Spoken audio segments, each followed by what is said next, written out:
Hello and welcome to the Remington Kuhn Show. This is episode number 8. I'm here with Mateo Gardella. We are here to do a special episode today. It is our 2024 NHL Stanley Cup playoffs preview. Let's go Rangers.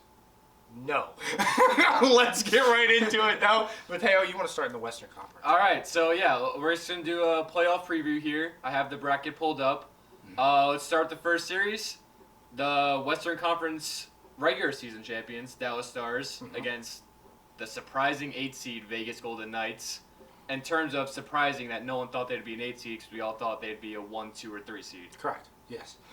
And they were almost one of the top 3 seeds. If you had the standings pulled up, I would know how many points they actually missed that spot by. But I thought it was pretty close down to the wire in the Pacific. So they probably only missed by a few games. The St. Louis Blues were right behind them. But the Blues are in the Central. But for the wild card spot, the Blues are right behind the Vegas Golden Knights. Okay. And Vegas clinched it within the last few games of the season. Okay.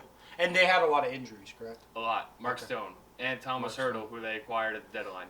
They did have a good deadline. That's why I was expecting them to make a better push than they did.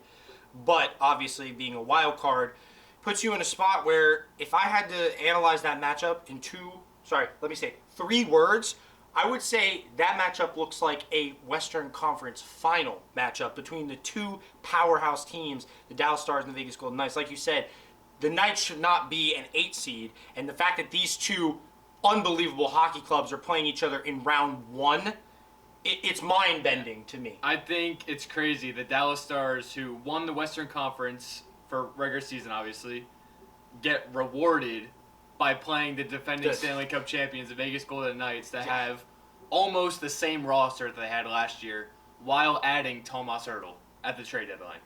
Where we don't know if Mark Stone's going to play in the first round yet, because he's still coming back from that back injury.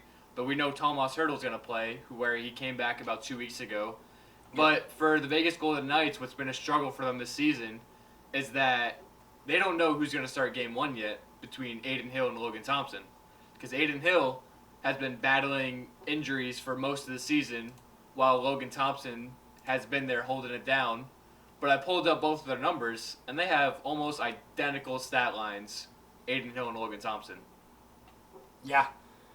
And I think the biggest thing with Vegas that made them great over the past few seasons is their defense. The goalie's been good. You got Hill hot last year. That's why they were able to make the run to the finals. But it's also their defense. And they bolstered that defense at the deadline by getting one of my favorite defensemen, Noah Hanifin. They obviously were trying to protect him by making him a healthy scratch in their final game of the regular season. But, dude, that defense is loaded. I mean, you're talking Pietrangelo, Shea Theodore. I don't have the roster pulled up, but I just know they're stacked on defense. And obviously Vegas adding a guy like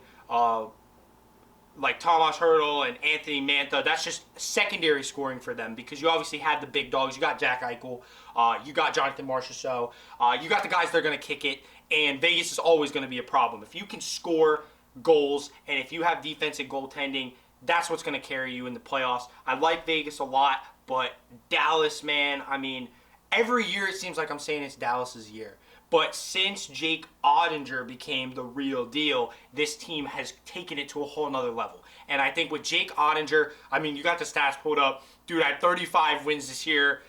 Actually, it was kind of a down year for Jake Ottinger. But the fact that Dallas was still the number 1 seed, that means he hasn't played his best hockey this season. And when Jake Ottinger starts playing his best hockey, teams better look out. And it needs to come in the first round because Vegas is, like I said, they're a great team. And Dallas just has to play their game. Honestly, they have the team to go all the way. They are my favorite team in the Western Conference, not just because they're the number 1 seed, but I do think they're the most complete team in the Western Conference. And that's saying a lot because there's a lot of powerful teams like the Avalanche, the Oilers. But I'm anxious to see your take on this series. Like, what do you see happening in the series? Because honestly, I think it's a 7-game series. Yeah. No matter how you chalk it up, because these teams are really, really good. Like we said, this is more of a Western Conference Finals matchup than it is a first-round matchup. But just the fact that these teams are playing each other in the first round, and if you could pull the bracket back up, the team that they're going to end up playing in the second round, Winnipeg and Colorado. Those are two completely different teams. Which could be another Western Conference Finals. Yeah, because you got one of the best defensive/goaltending teams versus the best offensive team. So it's like, That's nuts. I feel like the winner of the Western Conference has to come from those 4 teams. I think for this series, I think this will be a 7-game series, and I think Dallas will win in 7. But also, if Dallas is on their A game and they bring everything they have with Joe Pavelski, Jason Robertson, Wyatt Johnson, Rupe Hintz, Merrill Heiskanen, Chris Tanev, who they picked up at the deadline, Love solidifying that defense, playoff Ottinger, Sagan, Ben, the depth scoring with Dadonov. I think Dallas could win this in 6 as well if they bring their A game. Yeah. But I'll go safe and take Dallas in 7 because give Vegas the benefit of the doubt. Okay, I'm gonna take Dallas in 7 as well. I'm leaning towards Dallas just because, like I said, I do think they're the better team. But Vegas is that. I mean, if you get to the playoffs, it's a completely different story. And they've been there, done that. They're trying to prove the doubters wrong because you come in as the 8 seed, completely different than what was looking like last year, where Vegas was one of those teams where everybody was like thinking about, okay, this might be their year. You know, they've been in the league for a few years now. They've been kind of stocking up on all these really, really key pieces. And they finally looked, they had the puzzle put together, and they won the Stanley Cup. So, like you said, they have a similar team. They're running it back, adding all these players at the deadline. What is the status on Mark Stone? Is he going to be back? Or? So, right now, the last time I checked yesterday for Mark Stone is that he's on the ice skating, but he's still in a no-contact jersey because he's still coming back from that back injury. So, the huge question mark in this series is, will Mark Stone be there or not? Yeah. And if Mark Stone's not there, then that's where I'm going to lead Dallas in 6, or maybe even Dallas in 5. But I'll say if Mark Stone's there, Dallas in 7. If Mark Stone's not there, Dallas in 6. Because he makes that big of an impact. He does. He really He's the does. captain. Yes. He scores the most clutch goals ever. Every time he scores a goal, you think he won the Stanley Cup. He has the passion to win. I love him. He's one of my favorite players in the league. Mark Stone, key piece for Vegas. And what about Hurdle? Is Hurdle possibly going to be playing at all in this Hurdle will be series? playing. He's good? Yeah, he returned about 2 weeks ago. Oh, he's good? Okay. I think the last time I checked, he had like 3 points in 4 games or whatever. Like he'll be fine. Okay, so the only key injury for Vegas right now is Stone. Mark Stone. And is Dallas fully healthy? Dallas is fully healthy. Okay. So that's the difference. And then Vegas has to decide who they start at net between Aiden Hill and Logan Thompson. And the thing about having two, like a 1A and a 1B, is if one guy's hot, you use him. Exactly. If one guy's not, you bench him. And with Dallas, they're just going to ride Ottinger the whole way. And I don't mind that because if you have a goalie that is the caliber of Ottinger, the caliber of Connor Hellebuck, I would put Juicy Saros in that conversation, even though obviously Nashville isn't quite the team. I would say those 3 guys in the Western Conference. In the East, I like playoff Bob, obviously. Vasilevsky's always solid for the Rangers. Obviously, Shesterkin. And then the things we've seen out of Freddie Anderson. I'm not going to put Ilya Sorokin up there because I'm not sure about him after this season. But I do think there's 6 elite goaltenders in this playoff bracket. Ottinger's one of them. So you ride your guy until the end. And if you have one of those elite alpha goaltenders, gives you twice the chance of winning the Stanley Cup. You've seen it over the years. You've seen the Marty Brodeurs. You've seen the Hendrik Lundqvist. You've seen the Marc-Andre Fleury's. There have been some spectacular goaltenders, and that has been a theme with the Stanley Cup winners up until the past few years where I've been kind of sketched. Where there's been you get those, Darcy Kemper. Where there's been those 1B goalies where the Darcy Kempers, Aiden Hill last year, because he's not doing the same thing he did. Yeah. Jordan Bennington, big one of those outliers. Matt Murray with the Penguins. That was really strange. So over the past few years, there has been a case of you don't need that elite goalie, but if you do, it obviously helps. So is that... We saw with Vasilevsky with Tampa. Is that the translation? Is that the new age of hockey? The fact that you can win games if you have the best offense, you just outscore the opponent. If you have one of those B-tier goaltenders that could just keep you in it, your offense does the rest. I think it's just if you have the superstar factor on offense and defense, you can just have the average goaltender in net and you can win. So let me ask you this, and I don't want to jump straight to the series, but I do want to ask you this. Connor McDavid, you say without a doubt he's the best player in the league. Easy. A lot of people say that. Without a doubt. Okay. No hesitation. So with a guy like McDavid, he's the superstar factor. Leon Draisaitl, Hyman had a career year. Do you think that that's a team, despite their ridiculous troubles at goaltending and inconsistency throughout the season, do you think that's a team that could be propelled by that firepower, by that superstar, or are we going to see the same Oilers that we've seen the past few years where they choke in the playoffs? I'm going to say we're going to see the same Oilers where maybe they go to the Western Conference Finals but don't win it because we haven't seen it yet. They still get the very average goaltending from Stuart Skinner. Like I know he's been a little bit better this year, but come playoff time, he's always average a little bit. But we'll talk about that more when we get to that series. Okay. So we were on Vegas, Dallas. I'm saying 7. You're saying if there's no Mark Stone, it could even be Dallas in 5. Yeah. But we're in agreement on Dallas. And then for Winnipeg, Colorado, again, I think the Western Conference winner comes from these 4 teams. But Winnipeg, Colorado is a very, very, very interesting series for me. For me personally, I don't think that the Jets can win this series solely off Connor Hellebuck's play. They are going to have to find scoring somewhere. Now, they did in the regular season. You got Scheifele. You got Ehlers. Kyle Connor's unbelievable. You got, obviously, the defense and the goaltending is going to be there, but can you score enough goals to keep up with Colorado that scores at an astronomical pace compared to Winnipeg? Colorado's offense it's loaded. I mean, obviously, you got Rantanen, you got Nathan McKinnon, who I think is a top 5 player in the league, Cale Makar. The list goes on and on and on for Colorado. They have the firepower. So it's literally 2 polar opposite teams, a team that has succeeded solely off low-scoring games. There was that ridiculous stretch with Hellebuck where he didn't allow more Hellebuck went, I think the streak ended at like 33 straight games where he let up 3 or less goals. Unbelievable. No, it wasn't Hellebuck. It was the Jets as a team. The Jets as a team. They won like 33 straight games where they let up 3 or less goals. That's because their head coach, Rick Bowness, who was a former coach at Dallas, and I watched Dallas closely in the Western Conference, Rick Bowness has this system where he plays a really tight defensive system, which does prevent their team from scoring because they're more focused on defense. So this series is going to come down to Colorado's offense and basically Connor Hellebuck in net and Winnipeg's defense. And then with Winnipeg's offense, you have the Mark Scheifele's, as you mentioned, with Kyle Connors, Nick Ehlers. They can get past Georgiev in net for Colorado. Georgiev, Rangers fan, Georgiev has been with the team, or was with the team for like 5 years or whatever as a backup. He's a very streaky goaltender. So when he gets hot, he does get hot. He's a really good goalie, but when he gets cold, he's really bad, has no confidence. So if the Jets can get to him early in the series, pile on the goals, Georgiev's going to lose his confidence, and Colorado's going to have to bail him out. So the only reason I'm hesitant to pick against Colorado is because they won a Stanley Cup with Darcy Kemper. Yeah. But I'm taking Winnipeg in 7. And I think that's an interesting decision by me to take Winnipeg because I really do like Colorado and the way that they're built. But I think, man, Winnipeg caught everybody off guard this year. They did. And I just don't think they're done proving themselves. I just think this is a different Jets team than what we've seen in the past.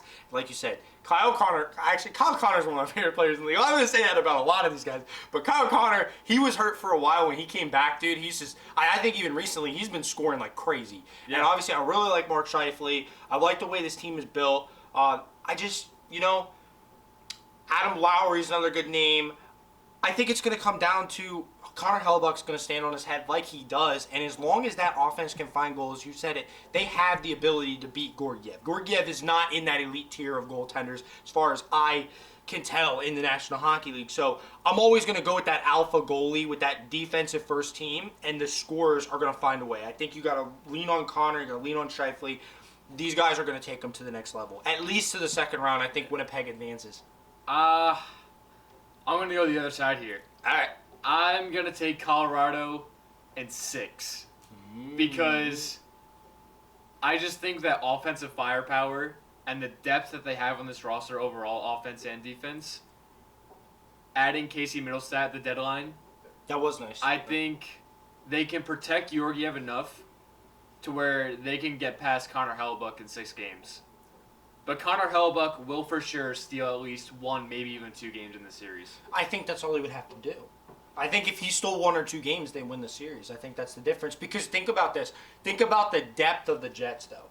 Yeah. Compared to the Colorado Avalanche, where some actually have said that they are a top-heavy team. I do think they have secondary scoring, but not to the extent of Winnipeg. I feel like all 4 of Winnipeg's lines, at least defensively, can limit Colorado, and then Hellebuck's going to do the rest. When you have a guy like Connor Hellebuck, I don't know. It's hard to bet against a guy like Hellebuyck. Yeah. He is by far the best But- goalie in the league. He's hot right now going in. It's just...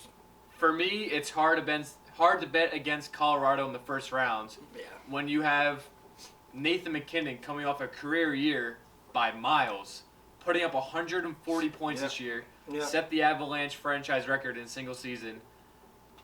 This is a different Nathan McKinnon that we're seeing this season.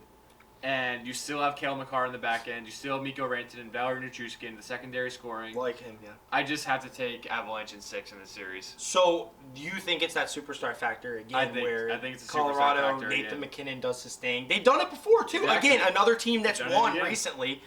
They could easily do it again. Okay, so that's an interesting series. That's a toss-up. Just like I thought Dallas and Winnipeg, or Dallas and... now I'm saying a second round matchup. Dallas and Vegas was an interesting matchup, but Dallas Winnipeg in the second round, that'd be fun. I think that'd be really fun. But moving on, because like I said, those are the 4 best teams in the West as far as I'm concerned. We get to Vancouver, Nashville. This series now. Vancouver's another one of those teams that really surprised in the regular season, built by Jim Rutherford. My guy, by the way, shout out Jim Rutherford, one of my favorite GMs in the league. A lot of former Penguins on that team. But with Vancouver, man, a career year for JT Miller. You're seeing the best of Elias Pettersson. You're seeing Quinn Hughes. Probably you're seeing the Brock Norris Besser. Yeah, the Norris favorite. Brock Besser having a career scoring year. This team is built very well. And I do think that Demko has been fantastic this season. I actually didn't know what to think of Thatcher Demko heading into the season, but he has held down the fort, and one of the reasons why this team was the number 1 seed out of that division. So, Vancouver, man, if Thatcher Demko holds strong the way that he has, putting up career numbers, honestly, I don't see Nashville as a threat to anybody in the Western Conference, but especially Vancouver. I think Vancouver's at least... I'll go all in on Vancouver. I'm saying they're getting to the Western Conference Final this year. That's interesting. So, I think we're both in agreement that Vancouver's going to take this series. Yeah. But I do want to give Nashville the respect that after the All-Star break, they've been arguably the best team in the league, going on an insanely hot streak to finish the season and just earning themselves into that 7th seed, into the wild card spot, where before the All-Star break, everyone declared Nashville dead. No one thought they were going to be in the playoffs. And then they go on this insane streak, end the season at around 99 points, I believe. Mm-hmm. I mean, great job by them. UC Saros got off to a slow start, finished the season hot. It's going to be a great goaltending matchup between Thatcher Demko and Juicy Saros. 2 people have Saros in the elite category. Demko, in my opinion, he's there as well. I think that series is going to be great to watch goaltending-wise. And then I do think the Vancouver firepower is going to be too much for Nashville to handle. So I'll take Canucks in 5. Especially that power play. Obviously, Juicy Saros. I've heard before, and I was watching a game, I think it was last week. The comment was, if Juicy Saros was 6'4", he'd be the best goalie in the league. He's the most athletic. He's 5'11". Right, so if Saros was as big as all these other netminders like the Vasilevsky, even Demko, he would be, I mean, as far as talent, this guy's unbelievable, but he can't do it all. Okay, lately the reason they've been kicking up is because you got Philip Forsberg, you got, Ryan O'Reilly, they got good players, but at the beginning of the season, no one really saw Nashville doing anything because they got a new GM, Barry Trotz, new head coach, who was so this team was not supposed to be here. And their hot streak throughout the end of the second half is what propelled them to even be a playoff team. But Vancouver, at one point, looked like the best team in the NHL. So I'm not picking Nashville to beat a team like Vancouver, where Vancouver could easily, well, I'm not saying easily, Vancouver could sweep the board in the Western Conference. I'm not counting them out. I don't think they're pretenders like a lot of people do. I really, really like the Canucks. This is a different Canucks team than we've seen in the past. This is reminiscent of the Canucks when they had Roberto Luongo in net and the Sedin brothers. I could see them going to the Stanley Cup final. I think there's a lot of people that had the Canucks coming out of the West to go to the finals. I wouldn't be surprised, not even a little bit. So let's move on to this final matchup. So what's your prediction? Oh, yeah, Vancouver. I have them in 5. You have him in 5. I'll take him in 5 as well. I think Saros stands on his head once, maybe one of the home games in Nashville, because that place rocks. Yeah. I love Nashville. Nashville's one of the best playoff atmospheres. Yes, so I'm saying they win at least a home game, but I think Vancouver takes the series in 5 as well. And then for Edmonton and LA, again, I asked you because I'm genuinely curious what you think about the McDavid factor. There's no denying the talent on the Oilers, but the goaltending, man. Yeah, so Edmonton, LA, correct me if I'm wrong, but I'm pretty sure they've met in the first round 2 years in a row. And if it hasn't been the first round, they've met just 2 years in a row in general in the playoffs. And Edmonton has their number winning both of those series. So I believe that Edmonton's going to do it again. They're going to run past the Kings again. But the Kings are a better defensive team this year and also a better offensive team this year than they were last year. So overall, the Kings got better. Quentin Byfield took a jump in his development. That's a big factor for them. But like you mentioned, the Connor McDavid superstar factor, especially in the first round with Leon Draisaitl and Zach Hyman's career year, Evan Bouchard's career year, it's just too much for the Kings to handle, in my opinion. They have Philip Denault, who is a defensive center that can, quote-unquote, shut down McDavid. But let's be honest, no one's shutting down McDavid. So I think the McDavid factor's too much. Edmonton's going to win. But it'll be a good series because Cam Talbot for the Kings revenge series. Revenge series, but also this season has not been that good. Same thing with Stuart Skinner. That's kind of the conversation around the Oilers goalies every year. So it's going to come down to streaky goaltending. Yeah. Which is going to make it come down to who's going to play better defense in front of their goaltenders. I agree. And I think Edmonton has a lot of offensive defensemen. I am not a huge fan of Darnell Nurse. I do like Bouchard. But overall, I just, the Kings obviously a little bit better on the back end, but I do agree with you about the firepower of Connor McDavid. I just think if there's a will, there's a way. Connor McDavid's going to find that way. And Edmonton's at least getting past the Kings. Like you said, they had their number. I don't see this going differently than the past few series between Edmonton and LA. I don't want to say this is a 7-game series because I really don't think that highly of the Kings. I'm going to say Edmonton in 6. Yep. But overall, I still think Edmonton's going to get spanked by Vancouver in the second round. I think that the playoff woes for the Oilers are going to continue. I would even go as far as to say I don't think Connor McDavid wins the Stanley Cup in Edmonton. So that's a bold take. I'm just going to say bold things. Take. I'm allowed to say bold things. But for this series, I am leaning towards Edmonton in 6. Okay. But I'm also not afraid to take him in 5. Okay. Just because Connor McDavid, when there's a will, there's a way. We've seen the past 2 years in the playoffs, not just against the Kings, but in general, he wills his team to win. He's going to do everything he can to win at some point. And I think I'll go safe and say Edmonton in 6, but don't be surprised if they win in 5. Okay. So from there, we covered the Western Conference. So yeah, let's just, before we move to the East, I kind of already told you, I'm thinking, and we said we weren't going to do this, but I feel like I have to because it's like, I kind of want to be right.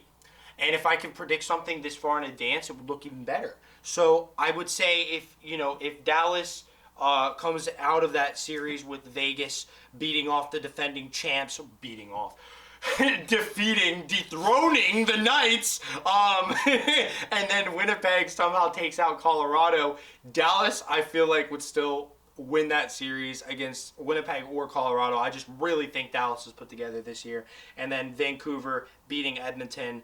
And then, like I told you, I got Vancouver in the Stanley Cup Finals in the West. I don't know why. It's a gut feeling. I like the team Jim Rutherford's putting out there. I think that the Canucks have what they need to make it to the finals this year. I'm not saying they're going to win. I'm saying they're going to make it to the finals and lose. And when we get to the Eastern Conference, I'll tell you who they're going to lose to. But what about you? For the Western Conference, for my second round prediction of Dallas versus Colorado, that's going to be another insane series. Yeah.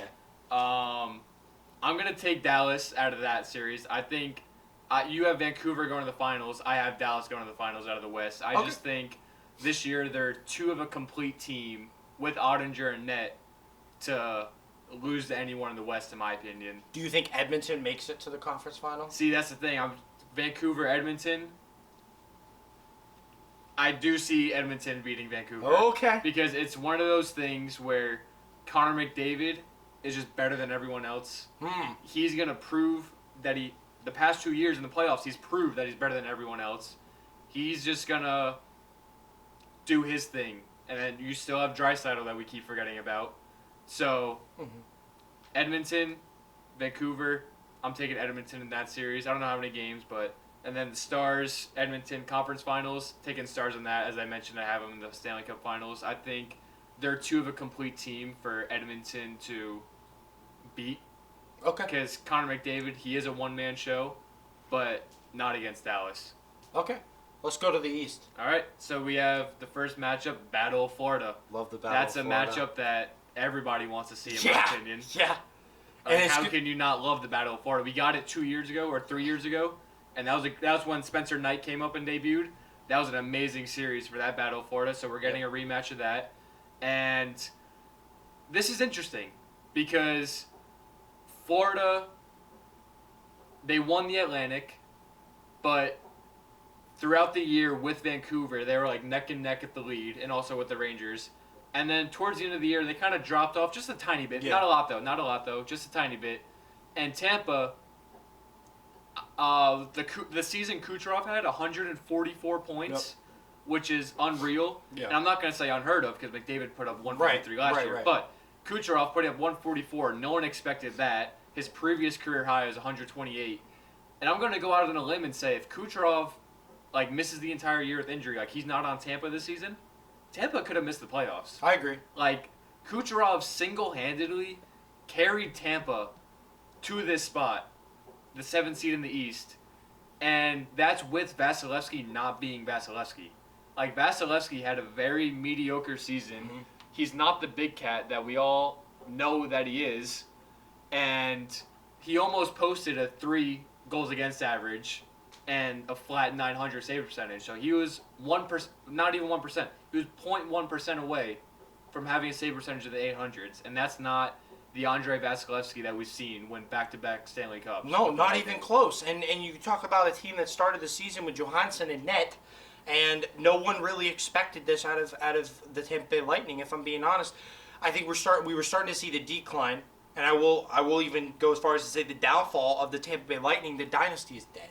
This is the changing of the guard in the state of Florida. The Florida Panthers are here and they are not going anywhere. Matthew Tkachuk is what they needed. And as soon as he came to town, the Panthers have become relevant. I am someone, being a Penguins fan my entire life, and this is the time for this rant. Being a Penguins fan my entire life, I was spoiled. I got to watch that team make the playoffs for 16 years in a row. And then they finally stopped making the playoffs because our core of players is almost 40 years old. The longest lasting core in all of professional sports, by the way. I will love them forever. But it is a new era of hockey. And the Florida Panthers are going to be that team, that Pittsburgh Penguins team that stayed together and won all those Stanley Cups. The Panthers are right there. They made it to the finals last year, just like the Penguins did in 2007. The next year, the Penguins in 2008, or am I getting the years mixed up, 8, 9, whatever it was, I was a child, okay? They are going to win it all this year. The Panthers are going to find themselves back in the Stanley Cup finals. They're going to win a Stanley Cup, and Matthew Tkachuk will have 2 more Stanley Cups with the Florida Panthers, with Alexander Barkov by the time this core is diminished. I am telling you right now, this team is legit. They have the goaltending. Playoff Bob is here. Spencer Knight is still going to be relevant at some point. I think you could see a Fleury Murray situation in here with the Panthers. I think he could end up taking over maybe during their second run.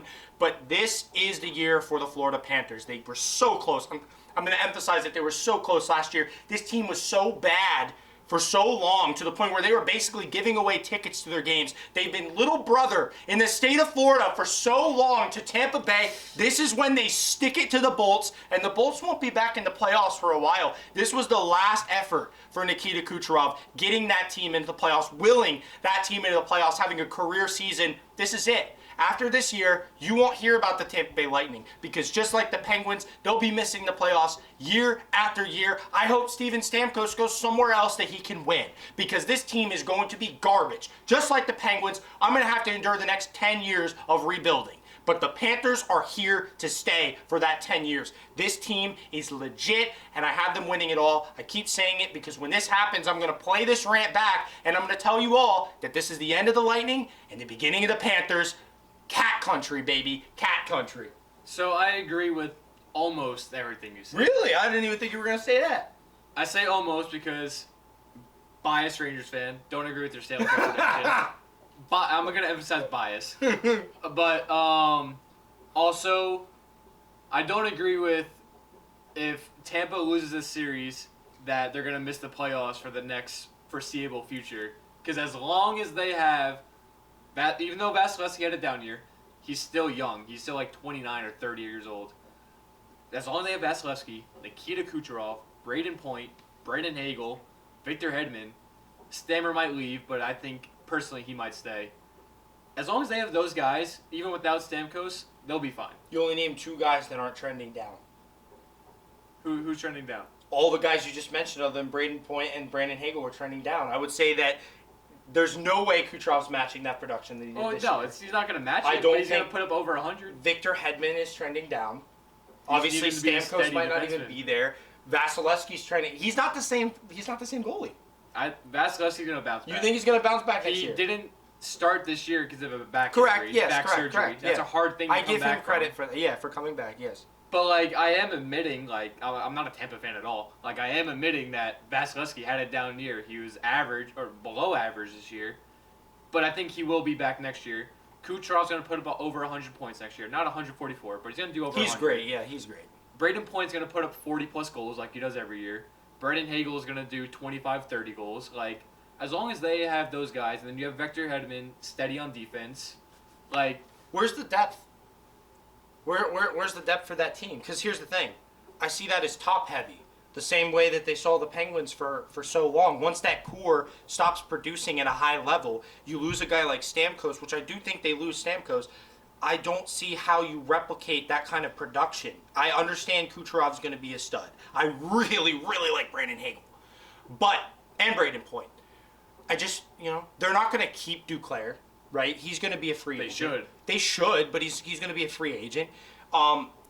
I don't even know who else on that roster I could mention. I mean, they have a couple decent, defensemen, but obviously Victor Hedman isn't a Norris Trophy winner anymore. Vasilevsky's never going to be a Vezina Trophy winner, even if he does bounce back. He's not going to be, that same Vasilevsky that won the Stanley Cups. I just feel like it's trending downward, and the Eastern Conference is so good. Honestly, I can go as far as to say the Flyers are trending up. Oh, right? Yeah, so no one expected that this Anyone's year. gonna say The Devils are going to bounce back next year. All they need is a goaltender. I just don't think there's room in the Eastern Conference playoffs. But honestly, the freaking Islanders surprised me this year. I think you're going to have 2 New York teams in there for the next few years. So all I'm saying is there's too many good teams. Boston's always going to be relevant. There's just so many good teams in the Eastern Conference. I don't believe that I will even say the Capitals, they're done. Yeah, no, this they're is turning it. down. So for the Penguins, for the Capitals, for the Lightning, the teams we've got used to winning.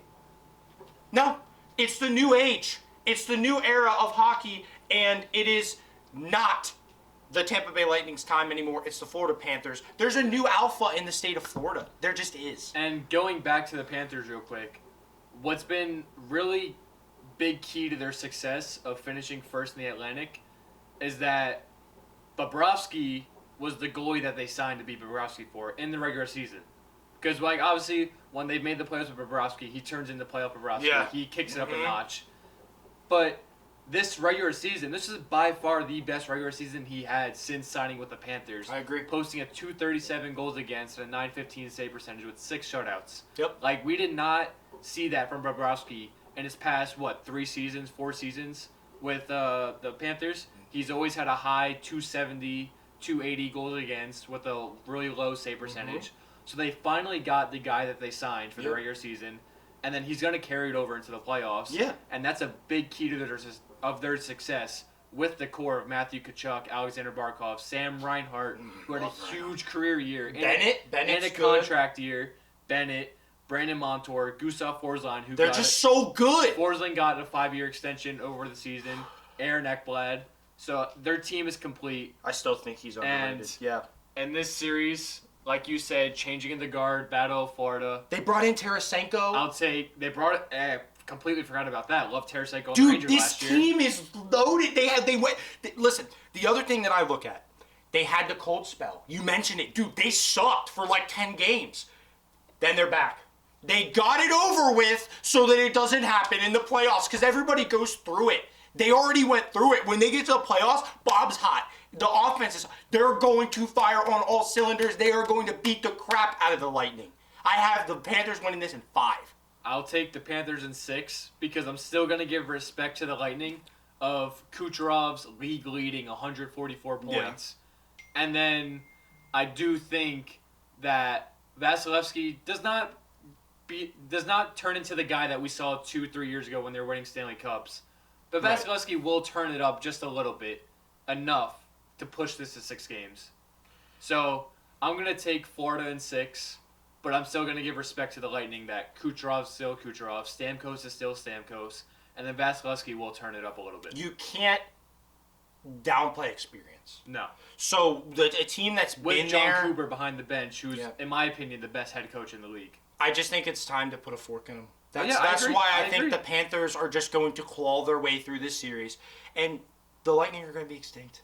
I hate to break it. This run, this beautiful run that they've been on, it's over. The chariot stopped. It's over. Yeah. It's gone. There's a new team in Florida. Yes. So with that, let's see if there's let's see if there's a new team in this historic rivalry of the Boston Bruins and Toronto Maple Leafs. In my opinion, is I'm deciding between them and the Battle of Florida who's going to be a better first-round series. Either way, we're spoiled. Dude, this whole first round, Vegas versus Dallas, Winnipeg versus Colorado, even Edmonton versus LA because they played each other so many times before. Battle of Florida, Bruins, Boston, Leafs. Toronto's every year. Dude, we are spoiled in this first round. And I don't even want to get to the ones on the bottom because those series are already decided before they even start. Let's say Boston, Toronto. Yeah, so this is a good series. This is a 7-game series as far as I'm concerned. Toronto's got to get rid of the woes, man. So they gotta put a stop to this stuff, man. My initial thought when I see this series, call me crazy. This is not my official prediction, but call me crazy. My initial thought is Toronto in 6. Okay. But it's not going to be Toronto in 6. It's going to That's be Toronto just in what 7. I see. It's going to 7, but what's holding Toronto back, just like every year, is their goaltending. Yep. Ilya Samsonov had a really bad regular season, posting at .313 goals against, an .890 save percentage. That's just not good enough to win in the playoffs, let alone against the Boston Bruins, who have a perfect 1A, 1B tandem with Jeremy Swayman and Linus Ullmark. And they're both better than Samsonov. And Linus Ullmark has taken a step back this season compared to what he did last year, but that was expected. And Jeremy Swayman has taken a step up, and I love Swayman. Yeah. And so I hope he takes a starting job. And the Bruins have come out and said they've decided their Game 1 starter, but they're not telling the media yet. They're going to wait. So we don't know, as a public, who their Game 1 starter is between Swayman and Ullmark. But like you said, both of them are light years better than Samsonov. Yep. So they have the edge in goaltending by a wide margin. And then you have David Pastrnak up front, Brad Marchand, and then Charlie McAvoy at defense, Hampus Lindholm. That team, that depth on that team is so much better than Toronto's. But then you have Toronto's firepower, where their top 6 is arguably the best top 6 in the league, with Austin Matthews almost scoring 70 in the regular season, finishing with 69. John Tavares, William Nylander, Mitch Marner, Tyler Bertuzzi that people keep forgetting about, and I know I'm forgetting a name, but Morgan Riley on defense. That team is very, very, very top 6 heavy. I think Max Domi is the one you're thinking Max about. Domi, but that's been the Leafs' problem during the Austin Matthews era. Yep. During the Austin Matthews era, the Leafs' problem has been that there have been 2 top 6 heavy. Yep. Which some people can't figure out how that's a problem, but that is a problem. It is you don't have defense. Yep. You don't have depth scoring. Boston has the better depth, but Toronto does have the better top 6. I just think they're sick of losing in the playoffs. There has to be a point where Austin Matthews is like, screw this, man. We're winning one way or another. Put the team on my back. That's why my initial thought was Toronto in 6, because the Maple Leafs are sick of losing. Yes. They got the taste.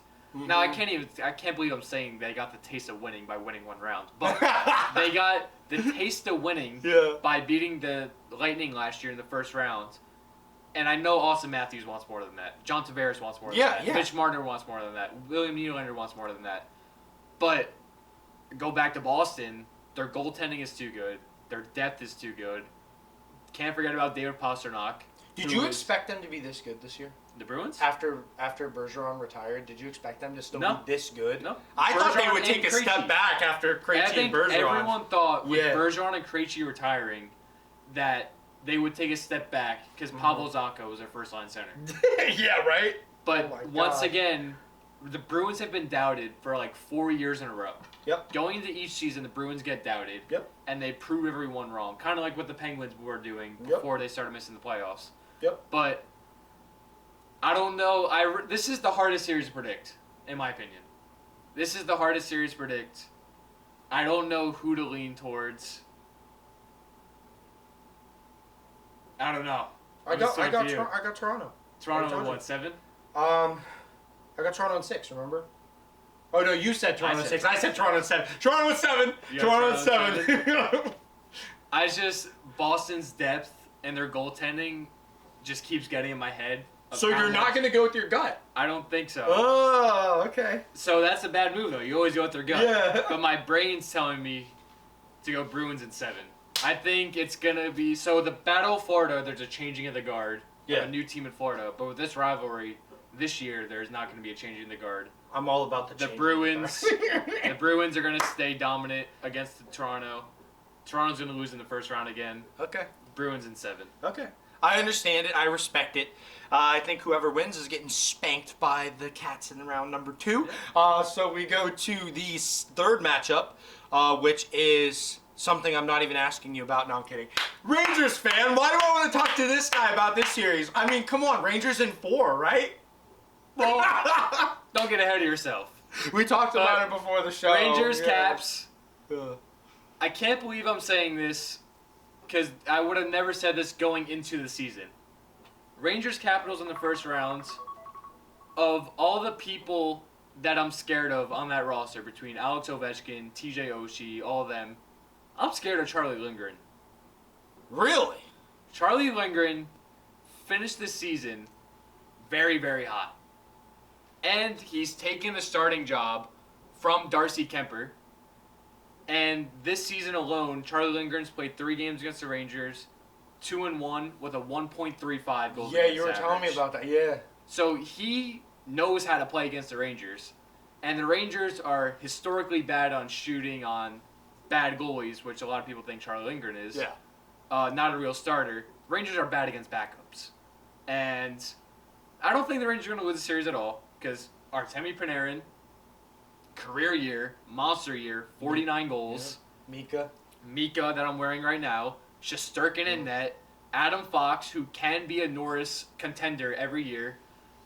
Chris Kreider, power play, just sit in front of the net. You'll get all the goals you want. He has 39. And then you have Vincent Trocheck, huge career year.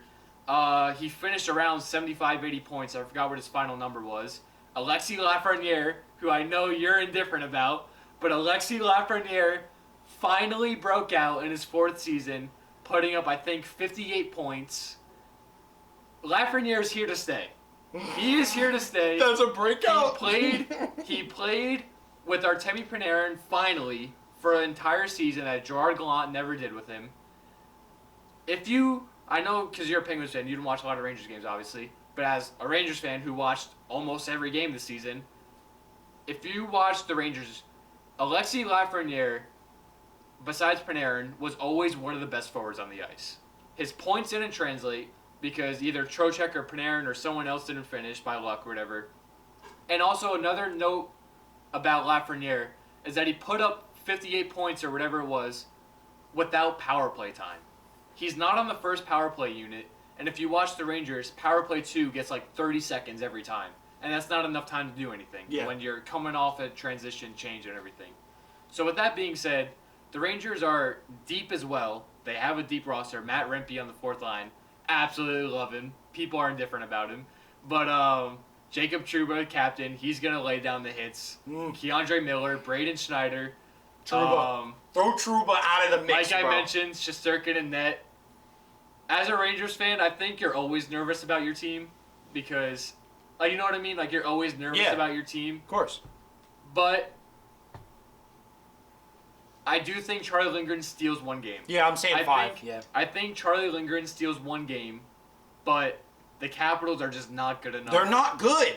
So, Rangers in 5. Rangers in 5. The Caps shouldn't even be here. They shouldn't even be here. That wasn't their spot, man. I would have rather saw the Red Wings. Red Wings Rangers would have been a much better series than scared. Washington. Playoff Kane against the Rangers. Washington is garbage, dude. Like, they are not a playoff team. They're all aged to, like, I mean, how old's Ovechkin? 35, 36. He's like almost same age as Crosby. I thought he was He's like 1 year older than Crosby. Okay, I think he's like 30. Someone from the Capitals, though, that's always played well against the Rangers is TJ Oshie.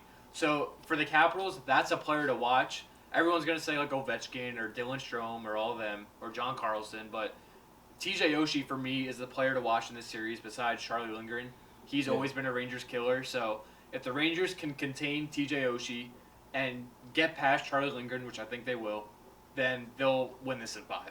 Okay. We're running out of time, so we're in agreement, Rangers in 5. Let's quickly get through Carolina and the Islanders. I'm a little bit biased because Carolina's captain is Jordan frickin' Stahl, former Penguin, and they just got Jake Gensel at the deadline from Pittsburgh for a bag of chips. So, obviously, I'm taking Carolina. I think New York is a bunch of pretenders. Do you want to dive into the whys as far as why this series is going to go that way? Because we like Freddie Anderson coming back. Freddie Anderson. So, Freddie Anderson, I have a stat pulled up here. Freddie Anderson, since coming back from his blood clot, is 9-1 with a .951 save percentage with 3 shutouts. Yep. That's something that I don't think a lot of people expected or no one expected. To be 9-1 coming off a blood clot, missing 4 months of the year. And as a goalie, 4 months is a lot of time to miss and to get back into playoff shape. So, and then at the deadline, Carolina picking up Jake Gensel and Evgeny Kuznetsov, who a lot of people wrote off Kuznetsov. Yeah. And then he's re-solidified himself in Carolina, being their 4th line, 3rd line center, whichever one he's bouncing around on. Yep. And then the Islanders, they have issues in net. Everyone thought for the Islanders, including me, thought that Ilya Sorokin was going to be their Shesterkin. Someone that has come up through the pipeline, going to be their guy for the same decade. But Sorokin has really taken a huge step back this year, posting a .301 goals against and a .909 save percentage. And we saw in the final month of the season, which not a lot of people expected, Semyon Varlamov took over the starting job from Sorokin, which I think at first Islanders fans were pissed. But then Varlamov proved that he is the starter for this team right now. And it was already announced he's the Game 1 starter against the Hurricanes. Okay. So it's an interesting goaltending matchup because Freddie Anderson, you know, and then Varlamov, former Washington Capital. I mean, this is an interesting goalie matchup, but, man, I just think Carolina's too much. Yeah. Carolina is, they're loaded. They're actually favorites to win the Stanley Cup. I do like Florida more than I like Carolina. I do have Carolina making it to the Eastern Conference Finals, unfortunately over the Rangers in the second round, and then losing to the Panthers before the Panthers inevitably win their Stanley Cup. But Carolina is such a good team, and I would not be surprised if somehow the Panthers don't make it. They are the team. Carolina is legit. I'm sorry about your Rangers. The Rangers are a good team, but when you match them up against a team like Carolina, the playoff experience that the Rangers have doesn't compare to what Jordan Stahl has been able to do. Jake Gensel, his scoring in the playoffs is even better than the regular season. He has that other level. Evgeny Kuznetsov won a frickin' Stanley Cup with the Capitals. I mean, this team is unbelievable. Sebastian Aho, I mean, they just have so many good players. Brent Burns has a ton of playoff experience. I just love the way Carolina's built. Jacob Slavin, like, they just have such a good team, and I'm all about it, and I think that that team has all the makings to be a Stanley Cup winner. That's why they're favorites. But, again, I like Florida better. Either way, I got Carolina in the series easily. That's honestly, I think I have Carolina in this series as well. I don't know about the games. the main problem with the Islanders, and it's been their problem for the past 3, 4, 5 years when they make the playoffs, they can't score. That's their problem, and they don't address it. They have Matt Barzal, who's their only consistent scorer, and then Brock Nelson as well, who is also a consistent scorer in the playoffs. But other than those two guys, there is no guy that they can lean on to get them a goal when they need to. Yep. So, with that being said, and Varlamov being the starter, who has proved himself as a starter in his own right, Carolina in 4. Okay. I'm taking a sweep here. I'll do it. I'm doing it with taking you. a sweep. I'm going with the sweep. Carolina is going to mop the Islanders. Islanders and Capitals are the only two teams, along with kind of Nashville, that I don't give a literal shot in the dark to win anything in the playoffs. They're just not playoff teams. As far as I'm concerned, the Islanders don't belong in the playoffs, the Capitals don't belong in the playoffs, and the Predators did not belong in the playoffs. So I'm just writing off those teams before it even starts. Vancouver, the Rangers, and the Hurricanes are great hockey teams. There's just no competition there. We got blessed with a lot of good series, but these couple series they're just not there for me, and I think it's gonna be rough for the Islanders. I think Carolina's gonna assert their dominance. They're gonna get that little rest period, and well, I'm sorry, Rangers. You can say goodbye in the second round. If the Rangers and the Hurricanes match up in the second round, which is the likely scenario, I'm on the other side, not because I'm a Rangers fan. Oh, really?